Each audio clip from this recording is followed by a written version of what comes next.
Hello dear student, welcome to your channel SVTT electrical hub. So dear student, आशा करते हैं कि आप लोग सब ठीक होंगे और इलेक्ट्रिकल और इलेक्ट्रॉनिक्स इंजीनियरिंग की पढ़ाई में आप लोग को मज़ा आ रहा होगा। तो जैसा कि मैं बात कर रहा हूँ इलेक्ट्रिकल मशीन, तो इलेक्ट्रिकल मशीन्स में जो है कि ट्रांसफार्मर की क्लासेस चल रही है। तो ट्रांसफार्मर में डियर स्टूडेंट, यदि आप लोग लास्ट लेक्चर सबको अभी तक नहीं देखे हैं, क्योंकि लास्ट लेक्चर में मैंने ट्रांसफार्मर का स्टार्ट करके जो है कि वर्किंग प्रिंसिपल, कंस्ट्रक्शन से लेकर के phasor diagram, no load, load conditions की सारी क्लासेस जो है अवेलेबल है। तो इसके लिए यदि आप मेरे चैनल को अभी तक सब्सक्राइब नहीं किए dear student, so please subscribe my channel, okay, and go to playlist. आप प्लेलिस्ट पे जा सकते हैं, प्लेलिस्ट में देख सकते हैं वीडियो को और 1 बाय 1 करके सारे लेक्चर को सीरियली आप देख सकते हैं, है ना। तो एक्चुअली आज जो हम लोग बात करेंगे ट्रांसफार्मर में, बहुत ही इंपॉर्टेंट टर्म्स है जिसको हम लोग बोलेंगे रेफर्ड वैल्यूज। सो एक्चुअली क्या है डियर स्टूडेंट, हम लोग जानते हैं कि ट्रांसफार्मर में क्या है, primary sides and the secondary side. बात आती है कि जब हम लोग थ्योरेटिकली जब सिंप्लीफाइड कैलकुलेशंस करना चाहेंगे तो इधर प्राइमरी साइड और सेकेंडरी साइड हम लोग कोशिश करते हैं कि जब इक्विवेलेंट सर्किट को ड्रॉ करेंगे ट्रांसफार्मर के लिए, इक्विवेलेंट सर्किट, क्योंकि इसके बाद की जो इसके बाद को जो लेक्चर होगी उस लेक्चर में, उस क्लास में जो है कि मैं इक्विवेलेंट सर्किट्स के बारे में आप लोगों को बताऊंगा, जो कि बहुत इंपॉर्टेंट टॉपिक है। हमेशा जो है कि सेमेस्टर से एग्जाम हो या कंपटीशन इंटरव्यू हो, सो इक्विवेलेंट सर्किट से क्वेश्चन आनी फिक्स है। सो इसीलिए आज हम लोग पहले समझते हैं कि रेफर्ड वैल्यूज क्या होते हैं। रेफर्ड, बात को समझिए, मतलब सपोज दैट मेरे पास, देखिए ध्यान से, मेरे पास जैसे कि ट्रांसफार्मर का बेसिक आप लोग को आइडिया है कि ये प्राइमरी वाइंडिंग है और ये आपका सेकेंडरी वाइंडिंग है। सो पैरामीटर्स को रेफर्ड करेंगे, मतलब प्राइमरी साइड को हम लोग सेकेंडरी साइड, थ्योरेटिकली हम लोग सिंप्लीफाइड कैलकुलेशंस करने के लिए प्राइमरी को सेकेंडरी साइड में रेफर्ड करेंगे, वैल्यूज को, पैरामीटर को, मतलब इसका रेजिस्टेंस हो, इसका रिएक्टेंस हो, इंपिडेंस हो, करंट हो, वोल्टेज हो, बात समझिए, या फिर सेकेंडरी साइड को हम लोग प्राइमरी साइड में रेफर करेंगे। तो एक्चुअल में हम लोग एक सिंगल वैल्यू में निकालेंगे, मतलब पूरा प्राइमरी साइड में, पूरे जो सर्किट है मेरा, उस पूरे सर्किट को मैंने प्राइमरी साइड में ले आया। ठीक है, बात समझ में आएगी, जब इक्विवेलेंट सर्किट में ड्रॉ करूंगा तब पूरी कहानी समझ में आएगी। अभी बस समझिए कि हम लोग रेफर्ड कैसे करेंगे। तो बात को समझिए, मान लेते हैं कि आपका ये प्राइमरी वाइंडिंग है, तो प्राइमरी वाइंडिंग का रेजिस्टेंस कुछ होगा, R1 होगा, ये X1 होगा, इधर का करंट तो I1 है ही, वोल्टेज V1 है ही, बात समझिए। अब इस वाइंडिंग का यदि बात करेंगे तो प्राइमरी वाइंडिंग, सेकेंडरी वाइंडिंग के लिए R2 होगा, रिएक्टेंस के लिए X2 मानते हैं, है ना।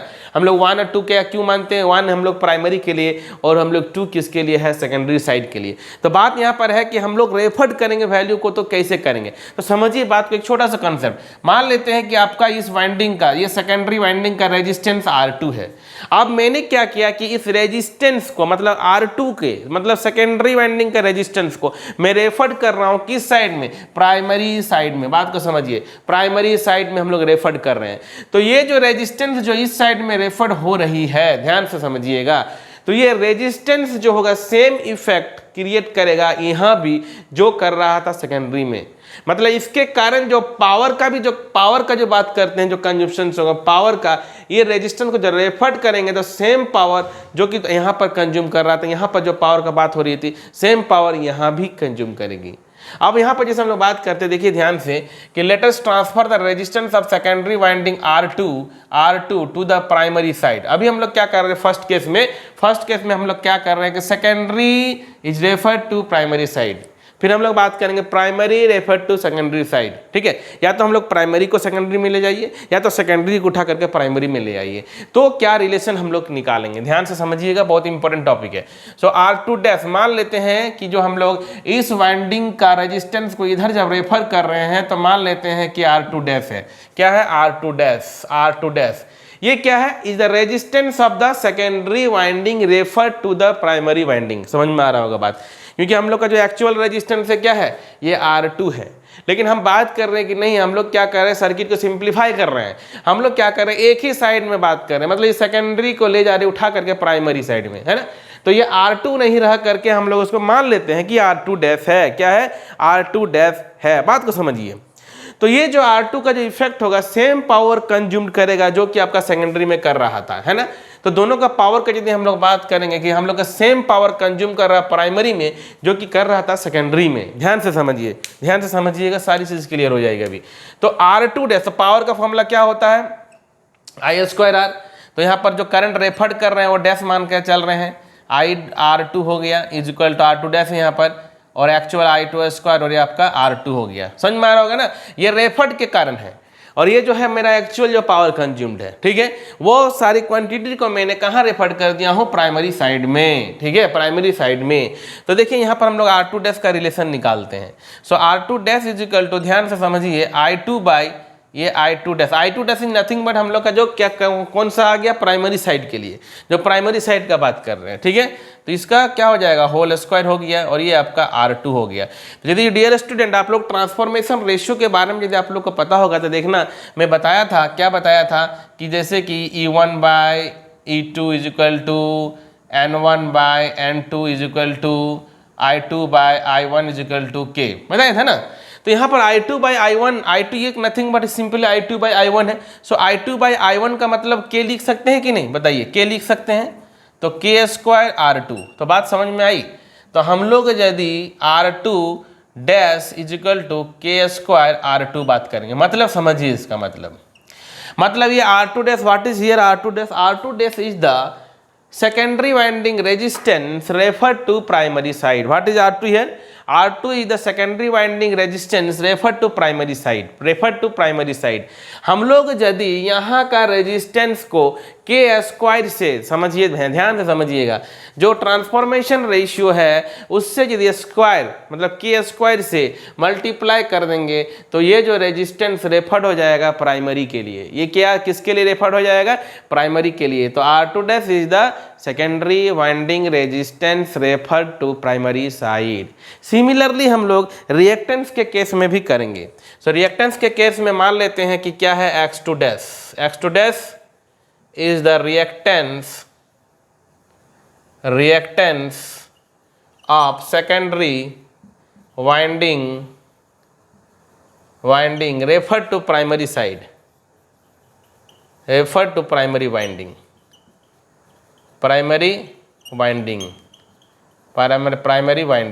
तो यहाँ पर भी वही concept, X2 dash is nothing but simple K square X2। बात समझ में आ रही होगी आप लोगों को, ठीक है। हम लोग जब भी सेकेंडरी साइड को प्राइमरी साइड में ले जाएंगे तब क्या करेंगे, K स्क्वायर से मल्टीप्लाई कर देंगे। ध्यान से रखिएगा बात को, समझिए बात को। अब एक बात समझिए, तो अब हम लोगों ने क्या किया कि इस सेकेंडरी को प्राइमरी में ले आया हूं।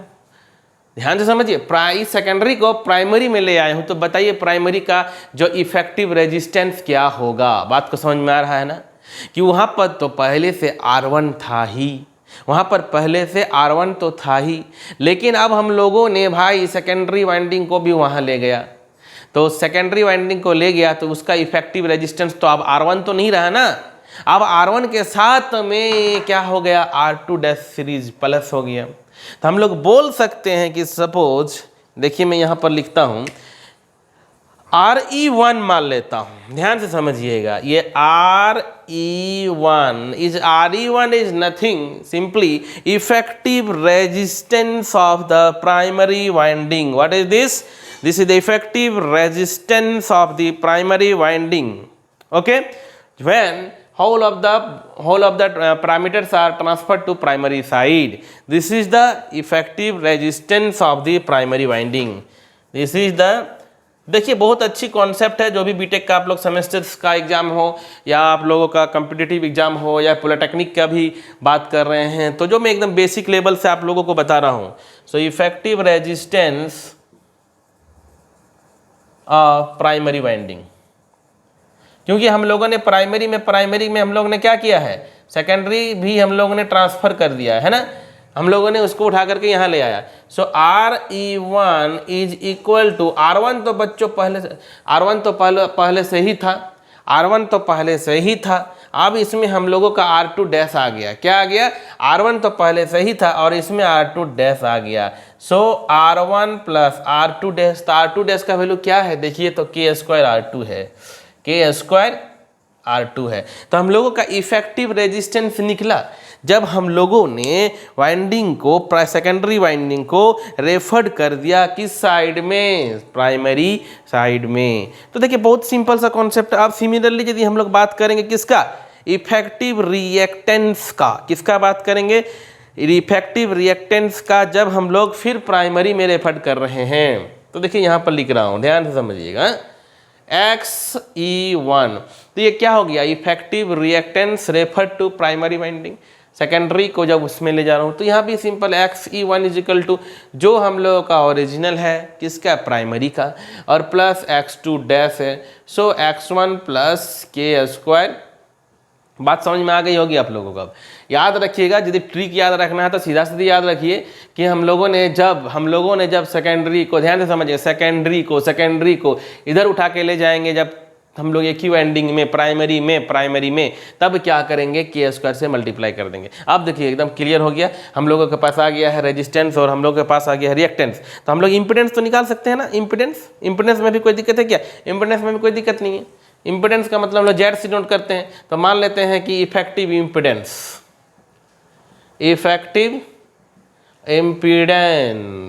है ना, तो मान लेता हूँ ZE1 तो कुछ नहीं है, फिर वही Z1 प्लस के स्क्वायर Z2, बस याद रख लीजिए, समझ में आ रहा होगा।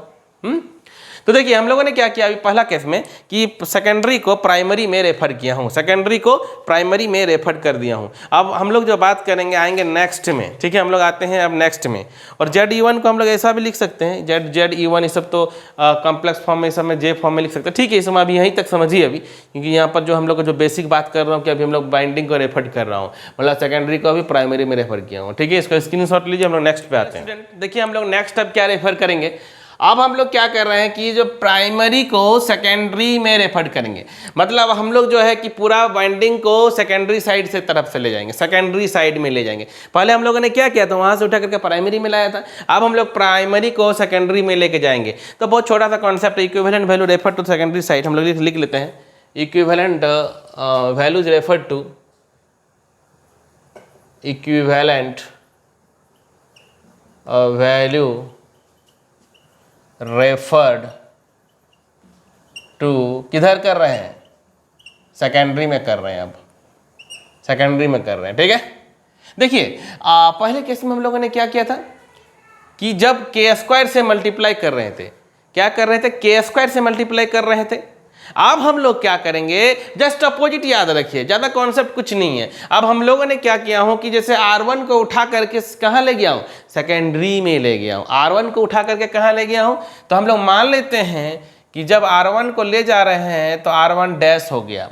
ये R1 dash is nothing, simply primary winding resistance refer to secondary side. What is this, this is the primary winding resistance, primary winding resistance refer to what, secondary